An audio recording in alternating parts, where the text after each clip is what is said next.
Assalamualaikum warahmatullahi wabarakatuh. Selamat berbahagia kawan-kawan semua. Jangan lupa jaga kesehatan dengan kondisi yang belum juga membaik ya. Masih pada kasus pandemi ya saat ini. Walau bagaimanapun kawan-kawan semua tetap harus belajar ya, tidak boleh terhambat proses belajar mengajar, baik kawan-kawan yang sedang menuntut ilmu atau sedang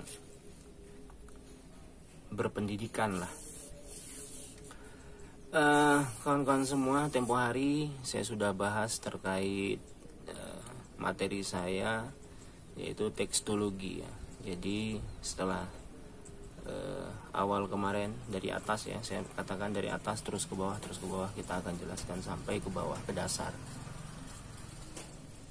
Perlu kawan-kawan ketahui, untuk dalam kondisi seperti ini kawan-kawan bisa mengakses perpustakaan online ya.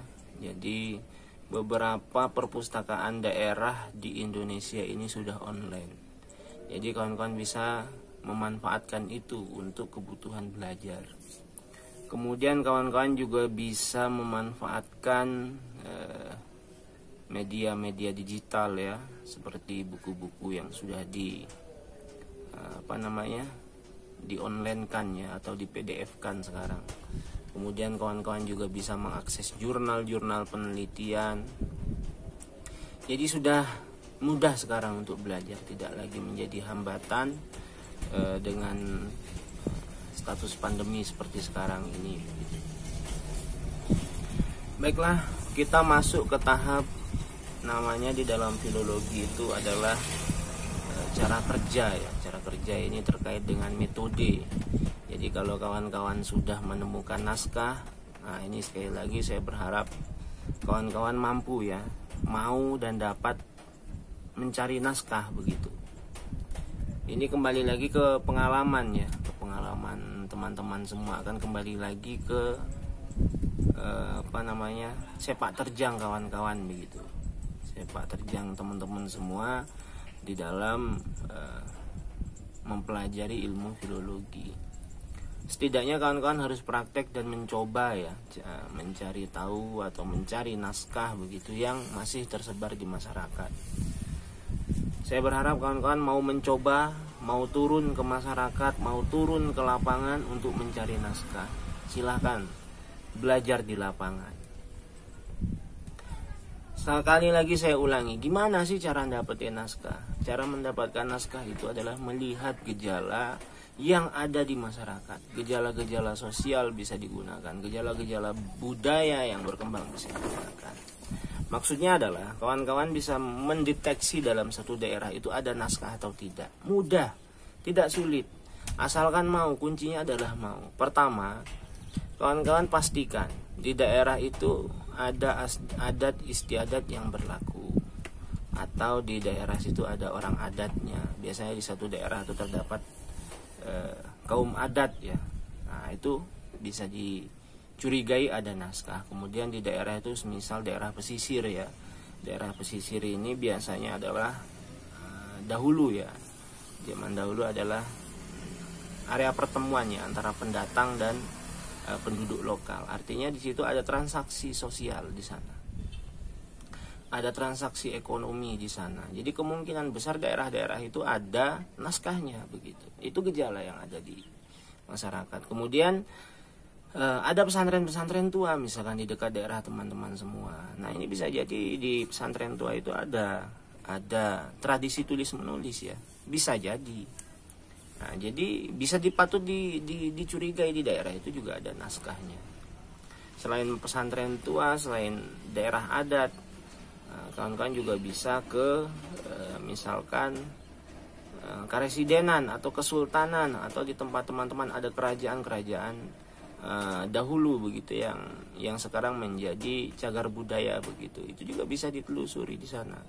Karena catatan-catatan pemerintahan pada masa lalu di era kesultanan, di era kerajaan, di era keresidenan itu biasanya ada. Kemudian adalah bisa menanyakan dengan dengan tetua yang ada di kampung begitu. Coba ditanyakan, Pak, pernah nggak melihat naskah-naskah yang seperti ini? Kasihkan gambarnya begitu. Silakan kawan-kawan cari gambar naskah kuno. Pernah melihat nggak naskah-naskah yang tua seperti ini? Terus ditelusuri perlahan. Memang begitu, karena kita penelusur ya, bukan yang sudah jadi. Kalau sudah jadi banyak di museum, kalau kawan-kawan tinggal datang. Di museum ada, di perpus ada, di perpustakaan daerah itu biasanya juga ada naskah, di perpustakaan nasional juga ada. Kemudian kawan-kawan juga bisa cari di online. Itu sudah jadi, itu barang sudah ditemukan. Ini kita coba turun langsung nol ke bawah. Nah, mulai belajar dari sana, mulai dari pendekatan emosional dengan masyarakat, turun langsung ke masyarakat. Harus dicoba. Kenapa? Karena ini pengalaman, tidak bisa didapatkan di kelas begitu, nggak bisa didapatkan di tidak bisa didapatkan di buku begitu. Pengalaman itu tidak bisa, harus turun, coba sendiri. Turun, gunakan metode-metode itu, cara-cara seperti itu. Kalau sulit ya dimulai dari kakek dulu lah. Tanyakan pada kakek, tanyakan kepada ayah yang orang-orang tua dulu. Tanyakan, pernah nggak melihat seperti ini? Pernah nggak melihat seperti ini? Terus ditelusuri perlahan. Sulit ya, memang sulit. Belajar itu tidak ada yang mudah. Apalagi ini terkait kegiatan lapangan. Kegiatan lapangan itu harus turun. Tidak bisa enggak begitu. Kenapa? Ini terkait dengan, kembali lagi, adalah pengalaman yang tidak ada didapat di atas kursi belajar atau di atas meja belajar. Jadi memang harus praktek turun langsung. Baik, di dalam metode penelitian filologi itu ada dua ya. Jadi ada dua, ini adalah ketika kawan-kawan sudah menemukan naskah, sudah turun ke masyarakat, maka itu adalah proses namanya adalah inventarisasi naskah. Jadi kawan-kawan tuh mencari naskah kemudian mengumpulkan. Setelah naskah itu dikumpulkan semuanya, nah diapain? Nah itulah metode yang digunakan. Metodenya ada, namanya metode naskah tunggal. Nah untuk naskah tunggal ini yang bisa digunakan adalah edisi diplomatik dan edisi standar ya. Jadi edisi diplomatik itu ya kawan-kawan nggak bisa berbuat banyak begitu. Jadi naskah ditemukan, kemudian dipotret ya, difotokopi lah begitu, kemudian ditampilkan begitu, ditampilkan ke pembaca. Nah proses seperti ini itu tidak bisa untuk semua kalangan begitu, hanya kalangan-kalangan tertentu. Nah ini kekurangan pada naskah tunggal dengan menggunakan edisi diplomatik ya. Jadi gimana ya, tidak melakukan apa-apa begitu, hanya menyampaikan data mentah begitu. Kenapa ya? Karena naskahnya naskah tunggal, artinya naskah tunggal dicari kemana-mana itu tidak ketemu, dan cuman ada naskah itu satu-satunya begitu. Kalau naskahnya ada banyak, nanti dia menggunakan naskah edisi naskah jamak ya. Nah, nanti kita akan bahas. Kalau kita temukan naskahnya itu ternyata kembar begitu, ada 3-4 naskah yang kita temukan. Nah ini naskah yang kita temukan hanya satu. Nah naskah yang kita temukan hanya satu ini yang kita bisa gunakan adalah edisi naskah tunggal. Nah edisi diplomatik ini selain kekurangannya yang tidak memberi komentar apapun begitu ya terhadap naskah yang kita temukan karena cuma satu-satunya, edisi diplomatik ini tidak semua kalangan bisa membaca, saya sebutkan. Kenapa? Bisa jadi ya yang kita temukan itu naskah beraksara yang memang tidak beraksara Latin seperti yang kita gunakan saat ini begitu. Bisa jadi naskahnya itu cacarakan, bisa juga aksaranya itu bisa jadi aksara kaganga ya. Artinya tidak umum begitu. Dan kita tidak melakukan apa-apa dengan edisi diplomatik itu, hanya faksimil atau copy paste begitu, apa adanya kita sampaikan. Tapi tidak masalah bagi kalangan tertentu gitu. Semisal kawan-kawan yang memang sudah mendalami filologi begitu, akan mampu membaca dan menganalisa begitu, mengerti, mendalami teks-teks yang memang dianggap asing bagi kalangan umum begitu. Nah, yang kedua adalah namanya dengan menggunakan edisi standar ya. Edisi standar ini teman-teman terhadap naskah tunggal ya, setelah mencari tadi ya, mencari sekian lama begitu dan hanya menemukan satu naskah, misalkan naskah apa ya, anggaplah naskah tentang batu bata. Nah, naskah ini berisi tentang cara membuat batu bata yang baik dan benar, dan tidak ada lagi naskah yang lain yang bercerita tentang batu bata, dan ini satu-satunya yang ada di dunia. Nah, kira-kira begitu. Nah, itulah disebut naskah tunggal. Nah, bisa dengan metode kedua, yaitu dengan namanya metode edisi standar. Edisi standar ini kawan-kawan boleh mengomentari atau menafsirkan atau memperbaiki huruf ya. Semisal antara jim dan ha begitu ya. Jadi tidak ada titiknya, ini seharusnya jim atau ha begitu. Ternyata seharusnya jim, maka teman-teman boleh menambahkan titik, kemudian diberi komentar di bawahnya. Artinya masih boleh memberi pendapat begitu ya, dengan dasar adalah wawasan begitu ya. Kenapa ya? Karena cuma tunggal begitu dan hanya satu-satunya. Jadi tidak bisa membandingkan dengan naskah yang lain, tidak bisa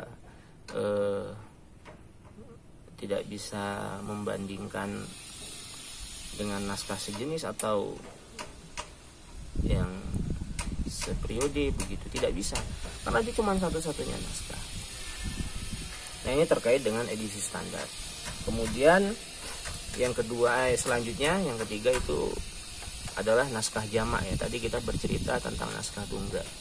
Jadi naskah tunggal itu ada diplomatik dan standar begitu ya. Jadi kalau teman-teman menemukan satu naskah dan tidak ada temannya naskah itu, tidak ada naskah lain, maka yang bisa digunakan adalah edisi standar dan edisi diplomatik ya.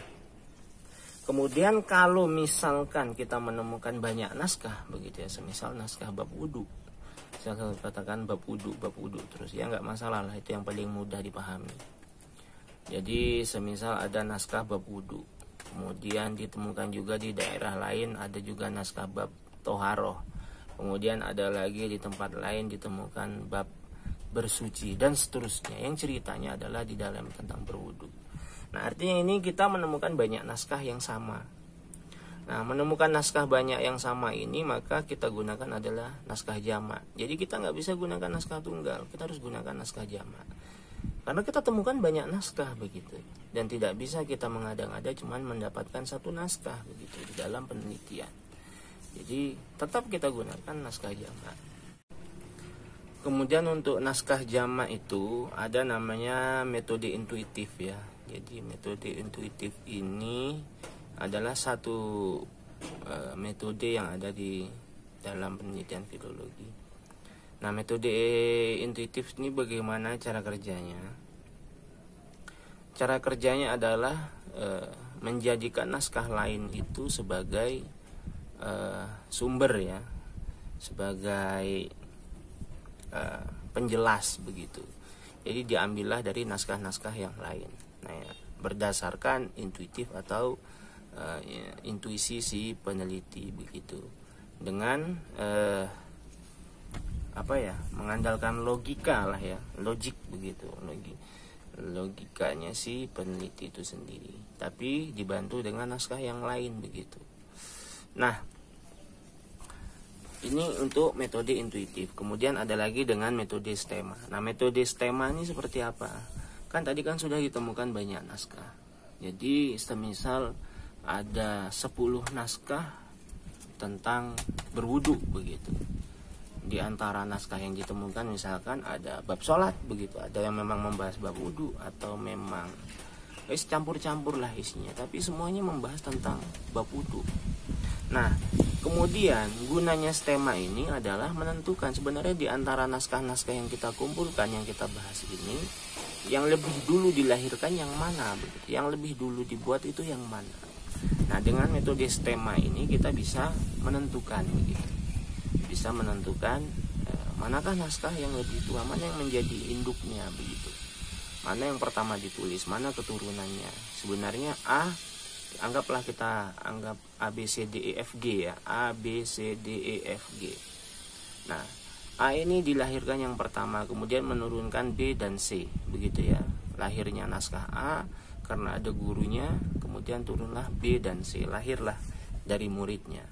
Nah, si B ini melahirkan 4 murid dengan 4 naskah, begitu misalkan ya. Kalau sistem berguru ya, sistem berguru di pesantren. Nah, nanti si B melahirkan lagi 2 naskah. Nah, yang kita temukan adalah FGH begitu, lahir yang turunan ketiga begitu yang dilahirkan.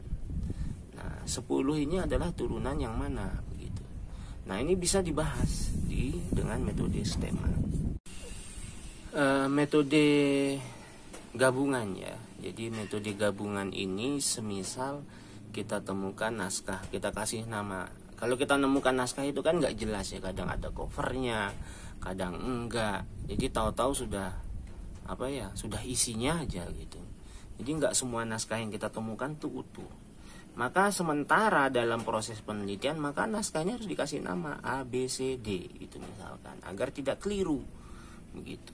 Nah, ini sementara karena nggak ada namanya, kita kasih A, kita kasih B, namanya C. Enak kalau misalkan teman-teman menemukan langsung ada covernya begitu, ada halaman depan, ada pengarangnya, jelas begitu, jelas ini bab wudu misalkan, jelas judul kitabnya. Enak kalau kayak gitu. Nah, ini kita temukan kadang tuh nggak ada covernya, berantakan begitu, bahkan halamannya juga masih bercerai-berai gitu ya, tertumpuk-tumpuk, harus nyusun ulang. Jadi kita nggak tahu nih nama apa gitu, kitab apa. Nah, sementara kita kasih nama A, B, C, D. Nah, gabungan itu, metode gabungan itu adalah rata-rata ini sama, bahasanya sama, mirip-mirip begitu. Nah, maka dari keempat naskah itu, misalkan naskah A begitu ya, mengatakan makan gitu. Kemudian naskah B mengatakan kanma. Kemudian naskah C makan, naskah D makan begitu. Artinya mayoritas dari naskah yang lain mengatakan makan, maka kita buatlah di edisi yang baru itu makan begitu. Yang betul adalah makan begitu. Nah, itu namanya metode gabungan. Ada kelemahan metode gabungan ini, artinya kita membuat naskah baru. Jadi secara tidak langsung kita adalah membuat naskah baru. Nah, ini kekurangan dari naskah gabungan. Kemudian dengan meneliti ada lagi namanya metode landasan ya. Metode landasan ini misalkan kayak tadi ya, A, B, C, D. Maka kita pilih satu sebagai landasan, sebagai pijakan gitu naskah. Nah, yang lain ngapain? Yang lain sebagai saksi begitu. Nah, yang dijadikan acuan dalam menjadikan dasar naskah atau landasan ya, naskah landasan. Naskah yang dianggap paling unggul yang dijadikan landasannya. Misalkan unggul ini artinya lebih lengkap atau lebih tua. Nah, itu bisa dijadikan landasan. Nah, naskah-naskah yang lain adalah sebagai pelengkap atau sebagai saksinya begitu. Nah, ketika misalkan ditemukan ada kesalahan, maka dilihat dari naskah yang lain begitu. Apakah naskah ini yang menjadi pegangan ini salah atau tidak, bisa dikurangi atau ditambahkan begitu. Nah, ini adalah metode-metode yang digunakan di dalam penelitian filologi. Sekali lagi, ini hanya pemantik ya. Saya berharap kawan-kawan mau membaca dari sumber-sumber yang lain begitu ya, baik dari cetak maupun digital ya. Kalian harus tetap tambah wawasan. Ini hanya pemantik pemula saja untuk membuka wawasan teman-teman dalam mempelajari filologi. Tetap semangat, tetap berbahagia dalam belajar.